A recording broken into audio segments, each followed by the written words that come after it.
അങ്ങനെ വീണ്ടും ഒരു പുളിയുടെ സീസൺ ഇവിടെ എത്തിയിരിക്കുകയാണ് ഗൈസ്. ഞാൻ യൂട്യൂബ് ചാനൽ തുടങ്ങിയ സമയത്ത് എനിക്ക് ഫസ്റ്റ് ഒരു 1K വ്യൂ അടിക്കുന്ന ഈ പുളിയുടെ വീടായിരുന്നു കേട്ടോ. അപ്പം പുറത്തിറങ്ങിയതാ നോക്കുമ്പോൾ ഇഷ്ടംപോലെ പുളി അവിടെ ഇവിടെയൊക്കെ വീണ് കിടക്കുന്നുണ്ടായിരുന്നു. അപ്പോഴാണ് മുകളിലോട്ട് നോക്കുമ്പോൾ ആഹാ പുളിയൊക്കെ ആയല്ലോ എന്ന് തോന്നുന്നത്. കാരണം ഒരു സൈഡിൽ നിൽക്കുന്ന കാരണം നോക്കാറേ ഇല്ലായിരുന്നു. അങ്ങനെ ഇവിടെ എല്ലാം വീണ് കിടപ്പുണ്ട്, ഇടയ്ക്കൊക്കെ കിടപ്പുണ്ട് കേട്ടോ. ഇത് നമ്മുടെ ഡ്രാഗൺ ചെടിയാണ്. ഡ്രാഗൺ ഇങ്ങനെ നട്ടു കൊടുത്തിട്ട് ഒരു പുഷ്ടി ഇല്ലാണ്ട് ഇങ്ങനെ നിൽക്കുന്ന കാണുമ്പോൾ വളരെ സങ്കടം തോന്നും. അങ്ങനെ ഞാൻ അതിൻ്റെ ഇടയ്ക്കെല്ലാം കൈയിട്ടിച്ചിട്ട് പേടിയുണ്ടായിരുന്നെങ്കിലും കുഴപ്പമില്ല, നമുക്ക് പുളിയാണല്ലോ മെയിൻ. അങ്ങനെ കുറച്ച് പുളി പെറുക്കി എടുത്തു.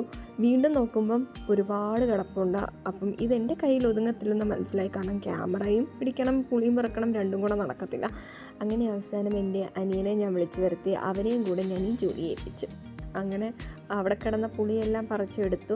പിന്നെ കുറച്ച് അകത്തോട്ട് നോക്കുകയാണെങ്കിൽ ഇഷ്ടംപോലെ കിടപ്പുണ്ട്. പക്ഷേ ഈ കാണുന്ന പോലെ കുറച്ച് കാടായിട്ട് കിടക്കുന്നതുകൊണ്ട് എനിക്ക് നല്ല പേടിയുണ്ട് അതിൻ്റെ അകത്തോട്ട് പോകാൻ വേണ്ടിയിട്ട്. അതുകൊണ്ട് ഇത്രയും പുളി തൽക്കാലം മതിയെന്ന് വിചാരിച്ചിട്ട് ഞാനത് പെറുക്കിയെടുത്തു. ഇനിയിപ്പോൾ ഇവിടെ പുളിയുടെ ഒരു ബഹളം തന്നെയായിരിക്കും. പുളി എടുക്കുന്നു, പുളി ഉണക്കുന്നു, അങ്ങനെ ഈ കിട്ടുന്ന പുളിയെല്ലാം നമ്മൾ കൂട്ടി വെച്ചിട്ട് ഇത് സാധാരണ ഉണക്കി അതിൻ്റെ അകത്തുള്ള കുരുവൊക്കെ കളഞ്ഞ് നമ്മൾ ഭരണിയിലിട്ട് സൂക്ഷിക്കും. ഉപ്പൊക്കെ ഇട്ട് ഭരണിയിലിട്ട് സൂക്ഷിക്കും. അതാകുമ്പോൾ ഒരുപാട് കാലം അതിങ്ങനെ നിൽക്കും. നമുക്ക് പിന്നെ ആവശ്യത്തിനനുസരിച്ച് എടുത്ത് ഉപയോഗിച്ചാൽ മതിയായിരിക്കും.